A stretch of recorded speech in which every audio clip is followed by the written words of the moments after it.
Mga kapatid, kamakailan patuloy na tumitindi ang sigalot sa pagitan ng Israel at Iran. At hindi pa rin natatapos ang digmaan sa pagitan ng Russia at Ukraine.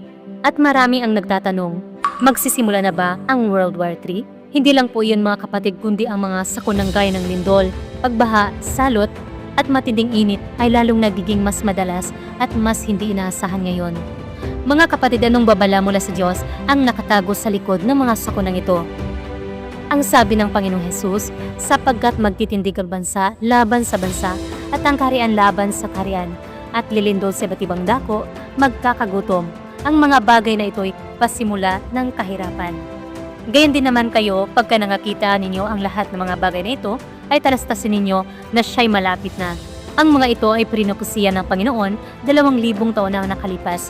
Sinasabi niya sa atin na kapag dumating ang mga digmaan, lindol, tagutom, iyon na ang panahon ng kanyang pagbabalik. Ang panahon para salubungin siya sa lahat ng tunay na sumusunod sa kanya. Mga kapatid, huwag na kayo magalinlangan. Natupad na ang propesiya tungkol sa pagbabalik ng Panginoong Hesus. Ngunit maraming tao pa rin ang tinitingnan ng mga sakunang ito na parang balita lang.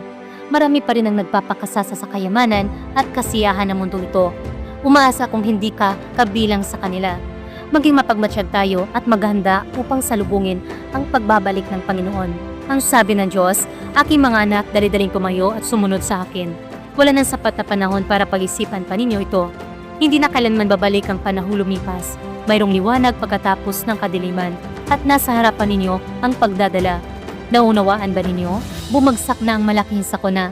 Kung bigo tayong salubungin ng Panginoon sa mahalagang sandaling ito, tayo ay lulubog at mamamatay sa malaking sakuna. Mga kapatid, nais mo bang madala pa itaas patungo sa harapan ng luklukan ng Diyos sa pagbabalik ng Panginoon o ang matalikuran?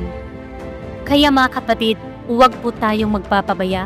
Panahon na para hanapin ang katotohanan at paghandaan ang pagbabalik ng Panginoong Hesus. Kaya inanayahan ko po kayo na sumali sa aming online Bible study kung saan sabay-sabay nating alamin ang mga propesiya sa Biblia, ang kalooban ng Diyos sa mga huling araw at kung paano natin tunay na masalubong ang pagbabalik ng Panginoong Hesus. Libre po ito at bukas para sa lahat, ikaw man ay bago pa lang sa pananampalataya o matagal na naghahanap sa katotohanan.